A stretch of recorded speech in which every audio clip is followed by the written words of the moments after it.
Hello friends, ଜୟ ଜଗନ୍ନାଥ। କେମିତି ଅଛନ୍ତି ଆପଣମାନେ? ଆଶା କରୁଛି ଆପଣମାନେ ଭଲ ଥିବେ। ମୁଁ ଆପଣମାନଙ୍କୁ ସ୍ୱାଗତ କରୁଛି ମୋ ଚ୍ୟାନେଲ ଲେଜି ହରମୋନକୁ ଗୋଟେ ଛୋଟ ମିନି ଭ୍ଲଗ ପାଇଁ। ବୁଝିଲେ, ଏମିତି ସକାଳୁ ଉଠିଲି ଇଚ୍ଛା ହେଲା ଆଉ ଟିକେ ବଢ଼ିଆ ମସ୍ତ ସକାଳ ଥିଲା, ଦେଖିକି ଖୁସି ଲାଗିଲା। ଆଜି ଟିକେ ଫ୍ରେଶ ଲାଗୁଛି ବହୁତ ଦିନ ପରେ। ମାନେ ପ୍ରାୟ ଟାଇମ୍ ଲାଗେନି, କାରଣ ସକାଳୁ ତ ସେଇ ଗୋଟାଏ ଟାଇମ୍। ସକାଳୁ ଯାହା ଡ୍ୟୁଟି ଯାହା ସେ ପେସେଣ୍ଟ ମନ ସହିତ ହଁ ଇଏ ହଁ ସିଏ ହଁ ସେ କ'ଣ କହିଲା ତା କଥା ଶୁଣେ, ଇଏ କରେ ସେ କରେ, ବହୁତ ଛାତରା। ମେଡିକାଲ ଲାଇନ ମାନେ ବହୁତ ଛାତରା, ବୁଝିଲେ। ଯେଉଁମାନେ ଅଛନ୍ତି ସେମାନେ ଜାଣିଛନ୍ତି ହେଲା କ'ଣ ହୁଏ ଆକ୍ଚୁଆଲି ମେଡିକାଲ ଲାଇନରେ। ହଁ, ବୁଝିଲେ ତ। ଏବେ ଯଦି ଆପଣଙ୍କୁ ବ୍ୟାକଗ୍ରାଉଣ୍ଡରୁ କିଛି ନଏଜ୍ ଆସୁଥିବ ତ ତା ପାଇଁ ମୁଁ ଦୁଃଖିତ, କାରଣ ମୁଁ ସକାଳୁ ଉଠିକି ପାଣି ଭରୁଥିଲି ଟିକେ, ତ ସେଇ ପାଣି ପାଇଁ ନଏଜ୍ ଆସୁଥିବ ବଟଲରେ। ତ ହଁ, ମୁଁ କ'ଣ କହୁଥିଲି, ଆଜି ବଢ଼ିଆ ସକାଳ ହେଇଛି। ତ ଦେଖିପାରୁଥିବେ ବହୁତ, ରୁହନ୍ତୁ ଆପଣଙ୍କୁ ଦେଖାଉଛି। ଏଇ ଦେଖନ୍ତୁ, ଏଇଟା ଆକ୍ଚୁଆଲି ମୁଁ ବାଲକୋନି ଭିତରୁ ଦେଖାଉଛି। ଆମର ଏଠି ଗ୍ଲାସ୍ ଫ୍ରେମ୍ ଲାଗିଛି, ତ ମୁଁ ଛାତ ଉପରକୁ ଯାଇନି, ଗଲେ ଦେଖେଇବି ଆପଣମାନଙ୍କୁ। ମସ୍ତ ଖରା ହେଇନି ଏପର୍ଯ୍ୟନ୍ତ, ବଢ଼ିଆ। ପେସେଣ୍ଟ ମାନେ ବି 2-4 ଜଣ ଅଛନ୍ତି ସେଇ ଗେଟ୍ ଆର ପଟେ, ଦେଖାଯାଉନି ଆପଣଙ୍କୁ ତ ଅଛନ୍ତି, ଗେଟ୍ ଖୋଲିଲେ ଆସିବେ ବୋଲି। ତ ହବ ଧୀରେ ଧୀରେ।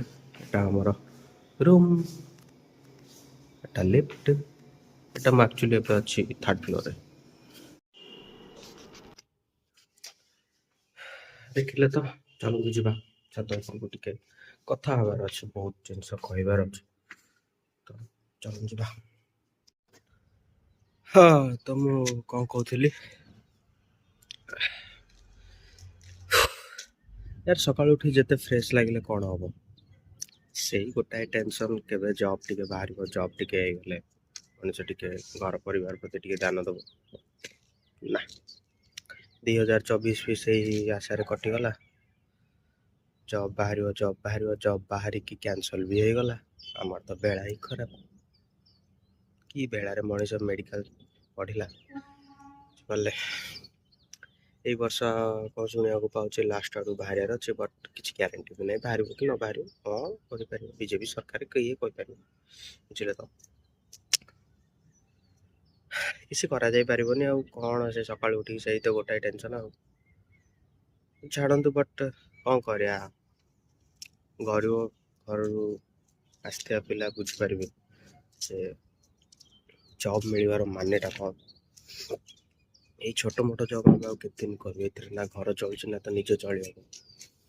ହଁ, ଘର ଲୋକ ବି ଆଶାରେ ଅଛନ୍ତି, ବଟ୍ ସେ ଏତେ କଥା ଜାଣୁଛନ୍ତି ବାହାରେ କ'ଣ ଚାଲିଛି କ'ଣ ନାହିଁ ଭିତରେ। ଆଶା ଅଛି ତ, କିଛି ଯଦି ବାହାରିଲା, ନହେଲେ ଆଉ କ'ଣ କରିବୁ, କିଛି ନାହିଁ। ଏଇ ପ୍ରାଇଭେଟରେ ଗାଣ୍ଡି ଘଷି ଘଷି ଦିନ ଯିବ, ଆଉ କ'ଣ କରାଯାଇପାରିବ।